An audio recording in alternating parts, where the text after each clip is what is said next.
So thank you so much. This is the most awaited session. It is an awaited session for me as well. And we are truly excited that the session is being hosted in advance of the India AI Impact Summit.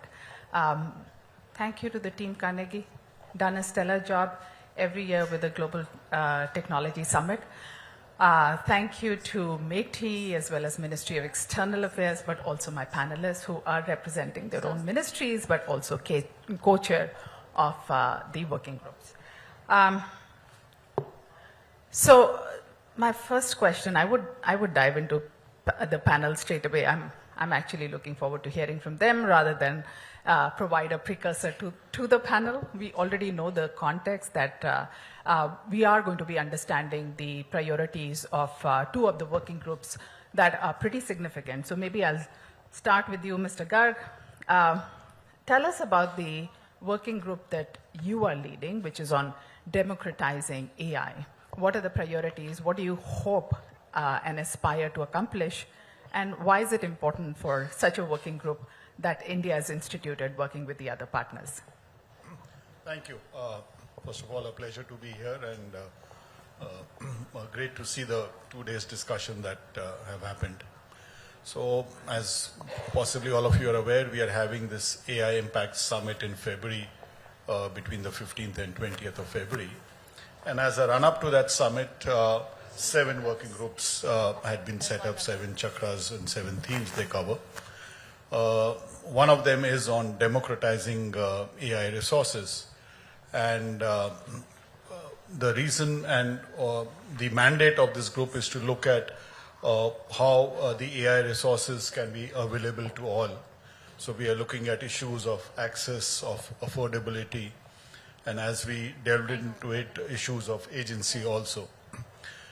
We've started work in September, and this working group is co-chaired by Kenya and Egypt. And we've had a few rounds of meetings within the working group where we had more than around 35 countries who participated in about 15 international organizations.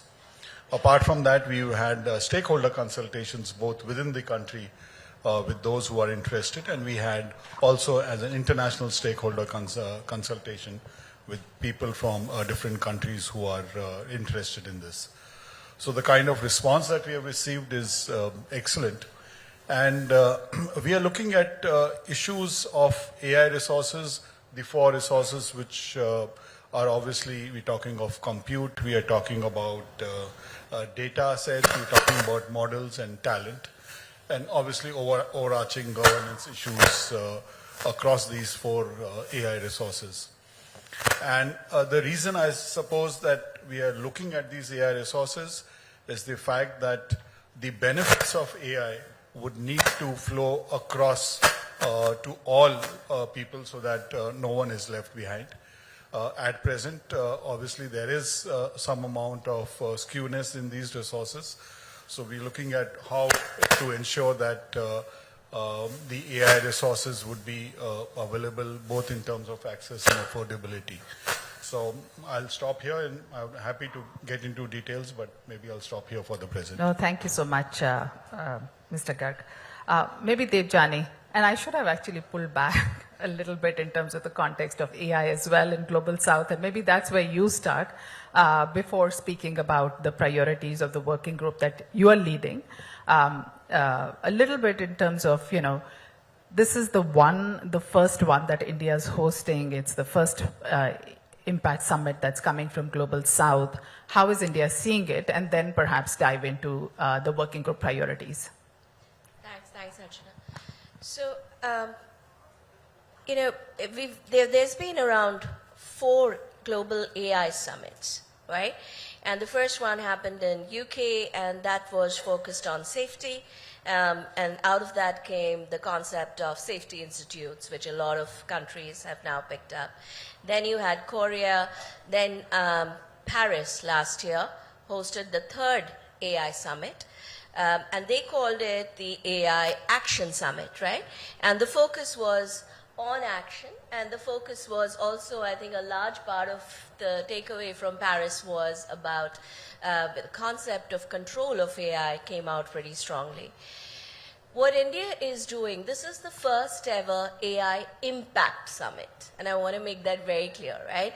We have very consciously decided that we are going to shift the narrative to impact creation.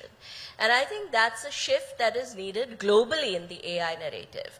We've been talking for so long about the promise of AI, the potential of AI. I think there's a strong need for a shift towards actual impact creation, ROI from AI. And I think India is sending out a very strong signal by calling this the Impact AI Summit and focusing it on impact. And I think it's right that the country like India, and especially representing the Global South, is talking about impact, because that is so important for us. With the kind, with our population, with the urgency, we have to ensure that we see the results in terms of both economic development as well as social development. So I think it's the right focus. I completely agree with it. And actually, that's the focus of the working group that I have the privilege of co-chairing, which is about economic development and social development. And my co-chairs, really thrilled to have co-chairs from Netherlands and Indonesia. So as you can see, it's a very 360 representation of what impact means across mature countries and developed countries and developing countries. And we have nearly around 40 countries participating, a number of international institutes. And it's fascinating to see that despite the diversity of participation, the common thread that runs across our dialogues, our debates, our discussions is that the time has come for us to really focus on impact. It is going to be challenging, and this is where collective action is an absolute must. So collaboration, cooperation, collective action is a must. So what our group working committee is looking at is how do we unlock the pathways to accelerate the journey towards impact creation across countries, wherever they lie on the spectrum of development, right? So how do we unlock very inclusive pathways for accelerating the development journey? And I'll talk more about it later, but that's the focus. Yeah, thank you so much, Debjani. And maybe coming to you, Marisa, from your perspective, you're a co-chair to the empowerment as well as the working group that focuses on social good. How are you seeing the priorities and, more from maybe a global north to global south, but AI is going to impact the entire world. So it'll be good to get your perspective. Yes. Thank you very much. Thank you very much for inviting me for this panel, but also to co-chair this very important working group. Let me start by saying that I think it's wonderful that India is organizing the next summit, and that the word impact is absolutely vital and crucial, and I think that's what we need. And I think also India has proven that they can use technology actually to have social advancement, to actually use it to the benefit of all. And also I think India has shown that they can organize very complex, very big summits like they did for the G20. So I think we're all very happy that it's their turn now. You've shown leadership. You've shown leadership also how AI can be used to transform, I think, and also how the Global South can leapfrog. And I think therefore we are looking forward to the leadership of India. I think our working group is making good progress. I think we're looking for very practical ways on AI commons, on how we can have best practice exchange, how we can use an award to incentivize, to actually encourage new and innovative ways. So I think I'm looking forward to the outcome. We have an ambassador at large who is actually taking the lead from our side as a co-chair. He will be visiting in the beginning of January. So I think these coming 6 weeks, or maybe 8 weeks it is, I think, until we will have our AI summit, are going to be exciting. Our Prime Minister will come, he will be here, he will bring a few CEOs, because what I think is also very important, and India is taking the lead, is not only government to government, but also make sure that you have industry on board, that the CEOs are taking part in this endeavor, but also, of course, always research and the knowledge institutes. That's what we need, I think. And so we will be there with a good delegation. Thank you. Thank you. So exciting. Mr. Garg, coming back to you in terms of democratizing AI, what can one practically, so yes, you will have lots of conversation with many countries. We know that issue of access is there, the issue of democratization of data plus AI, infrastructure, and then services and capacities. What can we really expect coming out of your working group? So we are looking at, as you mentioned, looking at these 4 basic foundational AI resources and what kind of design principles are required going forward. And during discussions, there are a few which I would just like to mention. Obviously, we are still working on a possible kind of a charter for diffusion of AI, if I can put it that way, which would help guide future work in this sector. But if you look at on the compute aspect, maybe some kind of a compute discovery and access platform, whether that can be worked out and what could be the broad principles behind that. On data sets, one important observation has been the need for multilingual and multicultural data sets. So how can there be AI-ready multilingual data sets and what needs to be done to get there? Then when we talk of models, while we do have large models, but increasingly it's also seen that small models or domain-specific models is something which can help and give focused benefits at the edge or wherever they are placed. So that's another area that there are some suggestions come in that we hope to work on. I think one area where a lot of work has been done, and the fact remains that we need to disseminate the best practices across countries.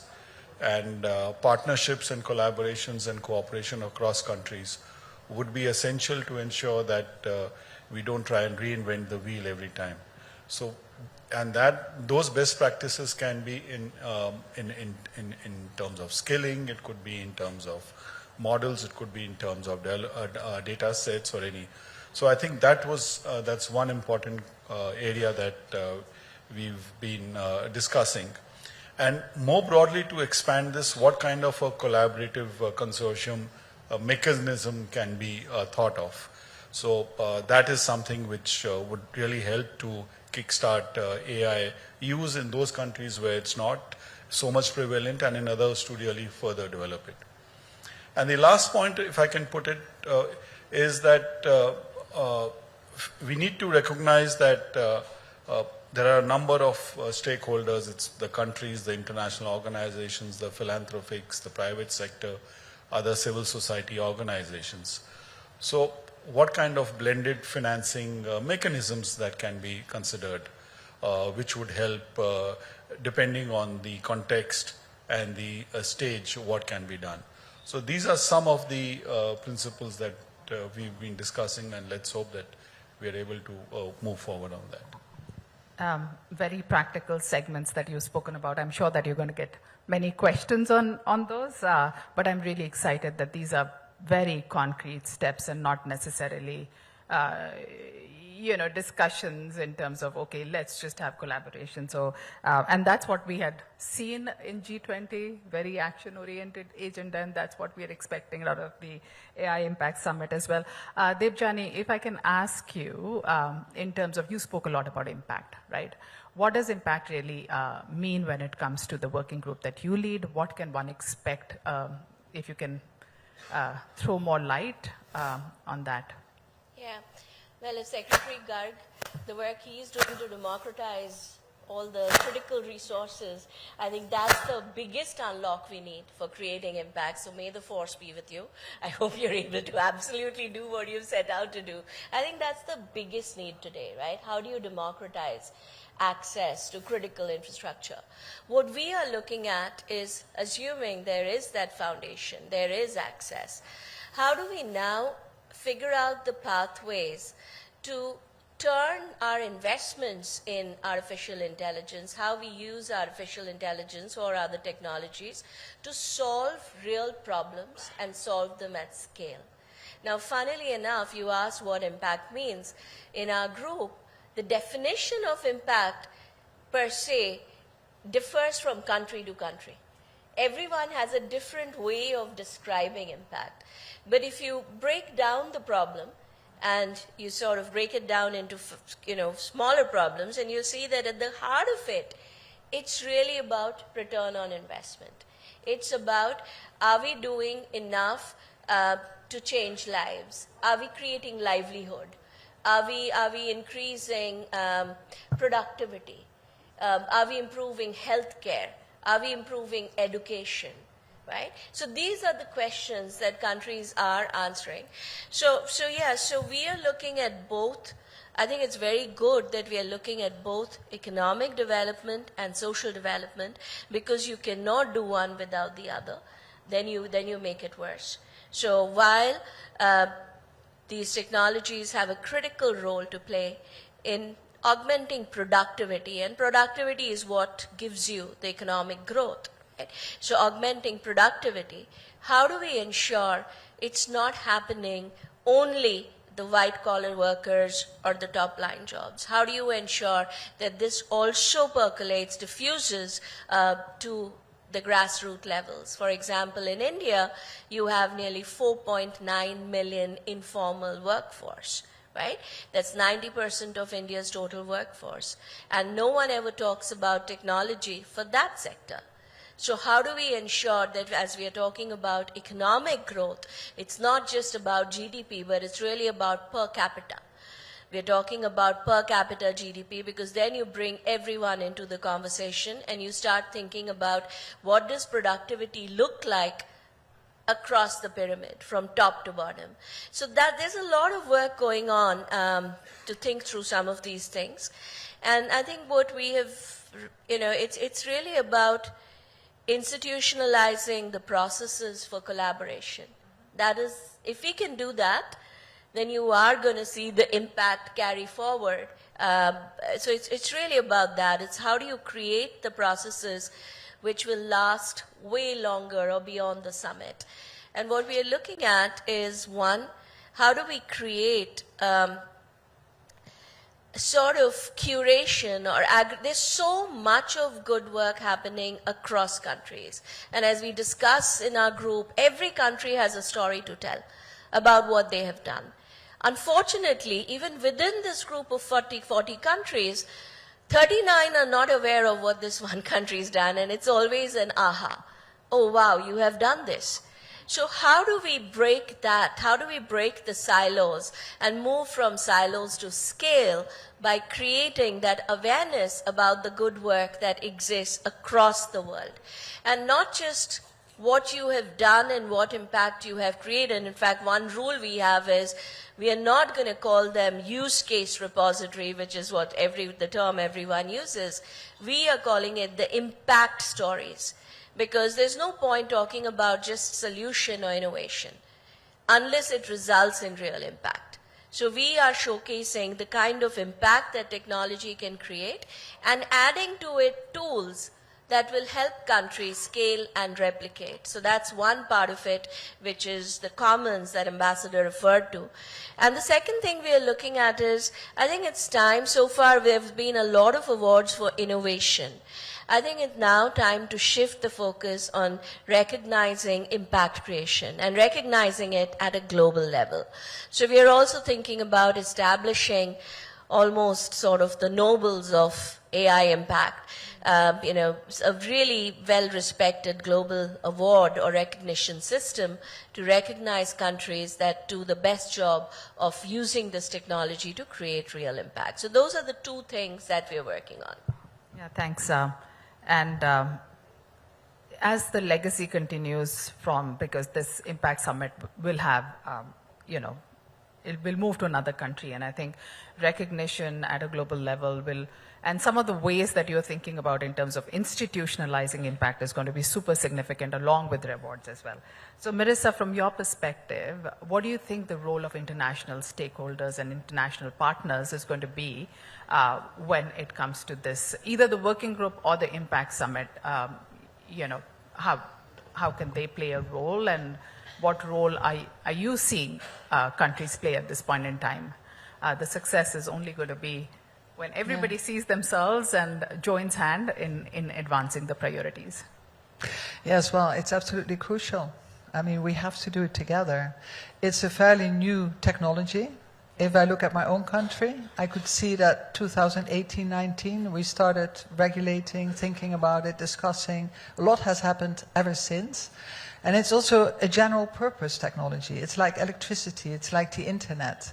It's across sectors. It's a great opportunity, I think. We can do so much good with AI.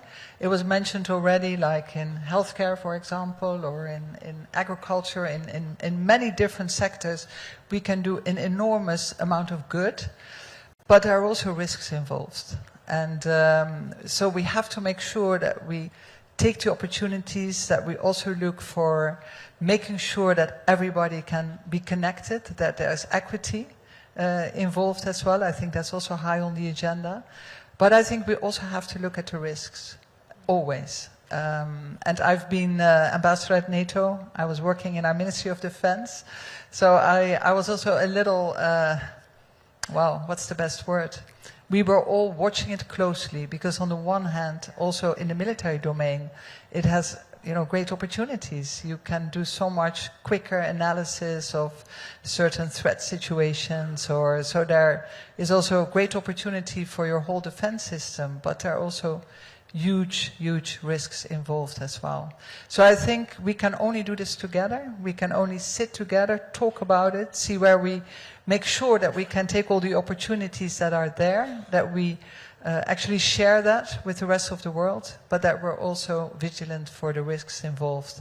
And therefore, I think we have to join hands, and therefore we need these kind of international platforms to make sure that we address the right issues at the right time. Mr. Garg, the opportunities as well as challenges, democratization can help bridge the inequities, right? But at the same time, you're at the heart of data as well. You've been at the heart of technology. You've been at the heart of data now, the different roles that you played in the country.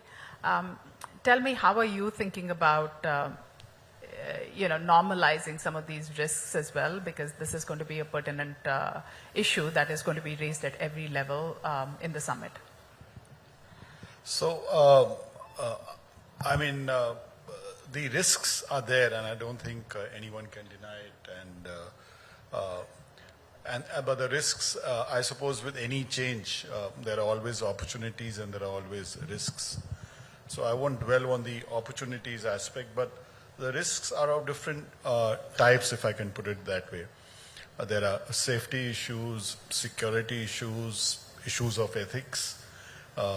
And broadly, if I can put it in maybe these three areas. And perhaps there would be no one way to handle these risks. There are some risks which can be handled by the use of technology itself. And those risks are something which, it's like running on a treadmill. You need to keep running just to stay where you are. So So a lot of the technology will change. It's dynamic, and this dynamism itself will have both its positive and negative. The second way of handling some of these risks would be through shared protocols and practices which are across countries, across agencies, across organizations. And that would be another way to handle some of these risks. And there are obviously the higher order risks, if I can put it, risks of ethics, and there would be obviously need for regulation. I hope I'm not doing anything. It's when I speak. So there are risks of regulations, of course. So I think it would be a combination of this, but at the same time, we need to recognize that that any technology has risks. So that shouldn't deter us from making use of it because the benefits perhaps outweigh those risks by a mile. And given the fact that the changes that it can bring in, the impact it can have across sectors, I think we need to keep that in view. We ourselves are a great believer of technology for social good, and completely agree with what you outlined. Yes, we need to understand the risk, but at the same time, the opportunities that technology, AI can bring, improving lives of people is significantly important. Debjani, I'm going to ask you, again, you spoke about institutionalizing some of the efforts of the working group. If I'm going to ask you, saying, okay, summit, and you also said summit is a point in time, and then you would want the work to be institutionalized and deliver impact. If I'm to ask you, 6 months down the line, what is your wish? What do you see that the summit would have accomplished? How do you see, maybe even speak of India in terms of carrying forward the promises that you would have made in the summit or the working group? I think if we can achieve a pivot in terms of how governments, institutes, etc., are thinking about impact creation. For example, if we can see the needle move from pilots to scale, impact at scale, deployment at scale, that itself is a big change, and that's something we're pushing very hard for, is how do you ensure that you build for scale? And DPI is one of the best examples of that, right? So, and we've shown that it's possible. So how do you build for scale? How do you collaborate? For example, this the aggregation of impact stories that we are trying to bring together. One key success metrics is, does it continue to grow, or does it sort of perish, or does it just stop, it just stays where it is? And if it continues to grow, are we able to build a community around it where people are collaborating to solve for specific problems? Hey, if a country puts out there, hey, I have a problem, I need to figure out how to, increase yield of my XYZ crops by X% because it's critical, or whatever the problem is. And then other countries start responding to say, hey, this is what we've done, or this is what we've tried. So how can we create that community where people are willing to share information, real-time information, collaborate? So I'm sort of looking at, again, I'm breaking down success into very small elements and looking at real, measurable, tangible differences that can be made. The award itself, it's not just about the recognition, but it is about more and more countries willing to talk about the kind of work that they have done, making it visible, right? So I think if we can start making more and more impact stories from around the world visible, if we can start building communities around these stories, which lead to higher sharing of knowledge, collaboration, etc. And ultimately, it's an idea we are still debating, but maybe there is a need to come out with some sort of impact measurement framework, which means the same thing for everyone. And that will be pretty amazing. Then how do you apply that, and how do you sort of see the index changing as you move along? So these are the thought process that's now going on, and hopefully in the hybrid meeting we'll be able to finalize quite a few of these. Thank you. And Marisa, my last question to you before we wrap up and open up for questions from the audiences. The voice of global majority, right? The AI we know can be inequitable, whether in terms of the algorithms or the outputs, or even in terms of access, right? How are you seeing this working group that you were co-chairing help create that bridge, that equity between the demands that exist within the global south and what can be delivered realistically from your working group or from the summit? Yes, well, it's always a good question for any summit, I think. But I think what a summit does, it actually builds a global platform where we actually meet and where we discuss and where we go from silos to scale. I think that's what you said, where we actually reach out and where we are bringing where we are bringing different ideas and different concerns maybe together into one agenda. And that's what we're doing, I think.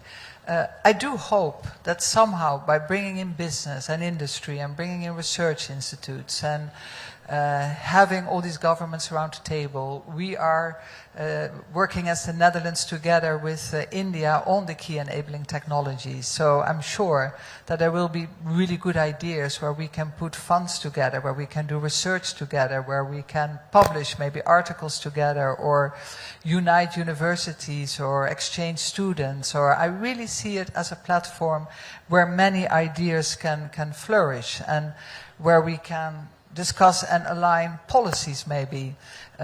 We were talking about the opportunities, and the opportunities are in scaling, I think, and are making sure that everybody can take part in the benefits and the opportunities. And the risks, you were talking about regulation.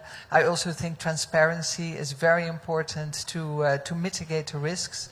And I think we can share our concerns, because you are actually chairing the democratization working group, which is about how do we make sure that we can all benefit.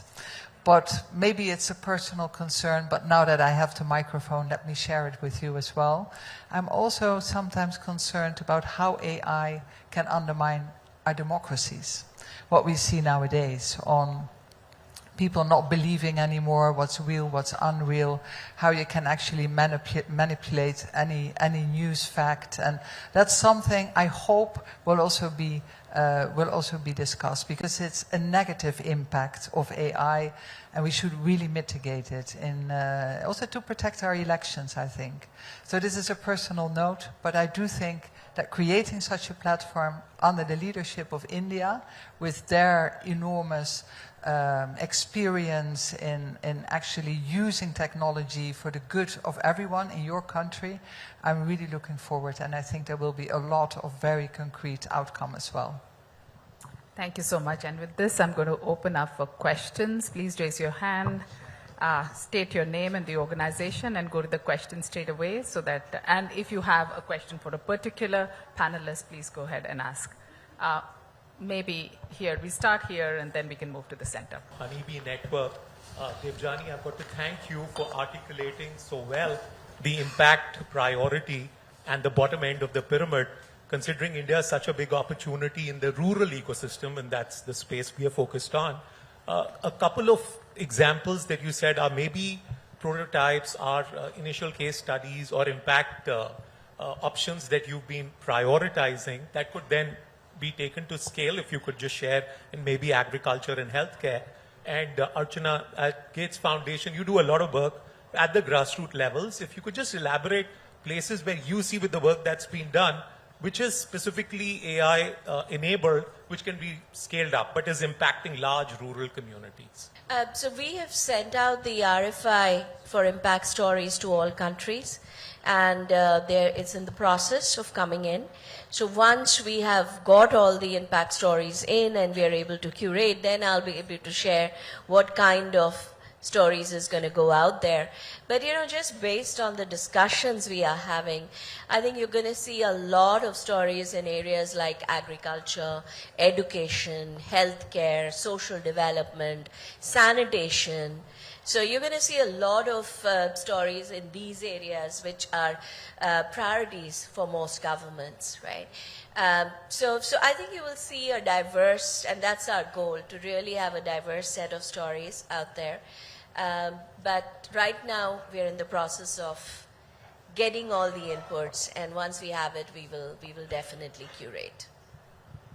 And from our perspective, we are seeing uses across the sectors that we work in, whether it's health or agriculture, education as well.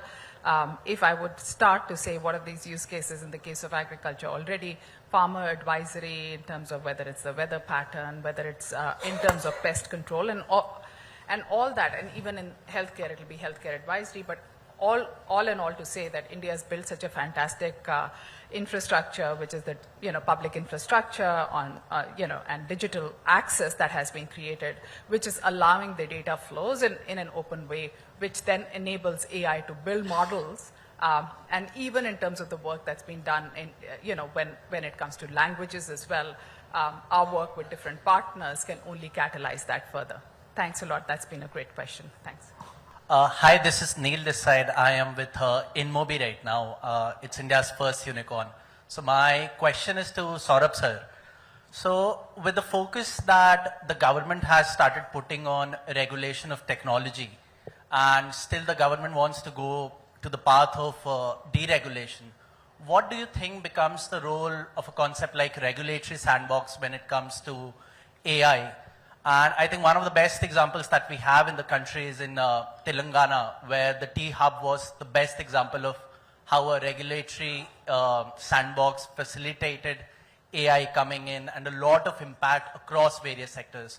So whether we are going on similar lines at a country level, or what kind of a regulation approach India is going to take? So on sandboxes, I can say that I think in different sectors, sandboxes are being experimented. You might be aware of UIDAI, Aadhaar, that has a sandbox. Why I'm mentioning it associated with that at that stage. The RBI has set up the RBI Hub, the Innovation Hub, Reserve Bank Innovation Hub, focused on sandboxes.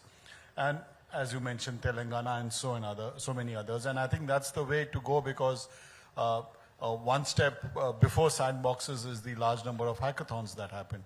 We have the Smart India hackathon, which happens every year, where you have thousands of students focusing on looking at how different aspects of technology can be used. We at the Ministry of Statistics have run a few hackathons to experiment how insights from data can be drawn. So I think that's an area where across the country, across departments, ministries, states, that's a focus. And I think the focus is also of the government is on ease of doing business. But at the same time, the regulation is required in certain areas. It's always a balance between ensuring ease of doing business and regulation. And that balance is always, it's a tricky balance. But over time, I think every country gets to that balance. But sandboxes for development of new, whether use cases or impact stories, I think that's something very high up on the agenda. Debjani, do you want to add something from the Frontier Hub perspective, the work that you're leading? Yeah, I mean, just on regulation, and while I think sandbox is a brilliant idea, but when you're dealing with at the Frontier Tech Hub, we deal with the future of technology and how it's going to evolve, and then you get to see not just the opportunities growing exponentially, but you see the risks growing exponentially, right? And in this kind of a scenario, I almost think of regulation like brakes that we have in our cars. You do not want to drive a car without brakes or without faulty brakes, right? I think regulation does exactly, or should do exactly that, which provides you the safeguards to stop if you need to, so that you don't harm yourself and you don't harm others, right? And I think that's the approach we have to take to regulation. And hopefully, if you've seen the governance framework that MIT has just released, a few of us were on the committee that shaped that. I think that's been the approach we have taken, right? And tried to achieve that balance that Secretary Garg talked about. How do you create a regulatory framework that is pro-innovation, but at the same time it gives you the brakes to stop when you need to stop? Very good evening. This is Nidhi and I'm a DPI researcher. Very happy to note how well represented and how diverse the entire agenda building of the Impact Summit has been. But one underrepresented and let's say not really known voice within the entire agenda is that of academics, is that of researchers. So as an academic myself, and especially when we're talking about impact of AI at large, so how do all of you see academics, socio-economic researchers in particular, take the outcomes of the entire summit or AI impact in general forward? How do you see researchers, especially socio-economic ones, because we see a lot of attention coming in for AI research from a technological standpoint, but from an economic or socio-economic impact standpoint, how do you see researchers taking the outcomes forward? I don't know, maybe I missed mentioning, and I think Debjani also, we should have mentioned that each of the working groups has one institution associated, one academic institution associated. For example, with the working group that I am leading on democratizing AI, we have, it always happens with me. No, I think it's okay. So we have IIT Bhubaneswar associated, and I'm sure IIT Kanpur is with Debjani's group. So that's something that we have kept, even in our stakeholder consultations. We have tried to reach out to different academic institutions who would be having interest, and not only on technology part of it, because the use would have impact across sectors. So let me assure you that we are not going to have academics, non-technology academics not associated. And in fact, we have Professor Ravindran of IIT Madras heading a very important working group on safe and trusted AI. Right? So, I mean, you can't even think about doing this without all the three coming together. So, Thanks for clarifying. Yes, please. Can we have the mic moved around in the middle, please? Yeah. Okay, so I'm a PhD candidate at IIT Delhi in Information Systems. I'm trying to understand, is it too early to assess the impact? Because if I look at the Gartner hype cycle, it goes through the different phases, right? And we are yet to reach to the disillusionment, trough of disillusionment, right? Disillusionment. So, because I do not know when I wake up in the morning what OpenAI will launch again, and then it will take some time to get adoption and measure the impact. So I'm wondering about that. well, AI for me is not ChatGPT and all these. They're wonderful tools, but that's not AI. AI exists from a long time back, right? And it really goes back to machine learning, deep learning, data analytics, predictive analytics, etc. And also when you're thinking, there's been a lot of good implementation across the world that's happening, and it's not just AI, but you think about AI, IoT, etc., all coming together. They're solving some really, really big problems, right? Now, the second thing is when you develop a assessment index, it can't be a fixed index. It can't be focused on measuring one thing and one thing alone. You have to factor in for phases, right? So we'll of course have to factor in for phases. We'll have to see how it And I don't have the answer right now, but I know it has to be flexible and it has to factor in for a lot of things, and we'll think through all of that. But then again, I would just refrain from using that. I know it's part of the, if you look at the overall AI portfolio, definitely the applications and the models, it's at the top, but then you have a lot going behind which has been existing for a long time. And you talk about enterprise productivity, etc., etc. It comes back to your ability to organize data, your ability to analyze data, your ability. So, all of these things have to get factored in. Okay, so we have more questions than we can take. So I am going to close because we are at the end of the session. But I'm going to thank the panelists. But before I do that, yes, of course, I'm going to ask each one of you to say one word to describe either your working group or the AI Impact Summit, or a message for the audience. What the question that I wouldn't have asked or they wouldn't have asked. Go ahead, Mr. Garg. The AI Impact may not be the summit itself, but how AI can be revolutionary. I think AI is telling us that it's over, right? That the panel is finished. No, but I thought that this whole process of 2 months where we're going to meet each other in the working groups, and there's a lot of international exchange already, where we have the research institutes connected to our discussions. I think these 2 months will be so important, and maybe even more important than the summit itself. But I'm looking forward to the journey, and thank you. I have the exact opposite view, where I think for me it's the beginning. And it's the beginning of a new narrative. It's the beginning of new behavior, where we will, hopefully, which India will lead or pivot the world to think more about actual impact creation versus just the promise and the potential of artificial intelligence. So for me, it's the beginning of a new change or a new era. Thank you so much to my panelists. The beginning of the new era of artificial intelligence. What a great way to start or a great way to end the panel. Thank you so much.